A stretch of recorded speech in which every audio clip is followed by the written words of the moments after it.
এদিকে বিএনপির ভারপ্রাপ্ত চেয়ারম্যান তারেক রহমানের স্বদেশ প্রত্যাবর্তন ও সংবর্ধনা অনুষ্ঠান কেন্দ্র করে রাজধানীর ৩০০ ফিট এলাকায় নেওয়া হয়েছে ব্যাপক নিরাপত্তা ব্যবস্থা।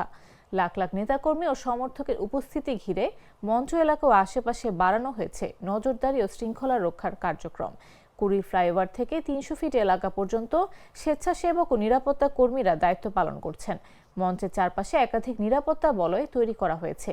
প্রবেশপথগুলোতে স্বেচ্ছাসেবকরা সারিবদ্ধভাবে অবস্থান নিয়ে আগত নেতাকর্মীদের নিয়ন্ত্রণ করছেন, যেন কোনো ধরনের বিশৃঙ্খলা সৃষ্টি না হয়। অনুষ্ঠান স্থলের ভেতরে ও আশপাশে ওয়াচ টাওয়ার থেকে পুরো এলাকা পর্যবেক্ষণ করা হচ্ছে। সন্দেহভাজন কোনো পরিস্থিতি দেখা দিলে দ্রুত ব্যবস্থা নেওয়ার জন্য প্রস্তুত রাখা হয়েছে বিশেষ টিম। নিরাপত্তা ব্যবস্থার অংশ হিসেবে রাখা হয়েছে মেডিকেল টিম ও জরুরি স্বাস্থ্য সেবা কেন্দ্র।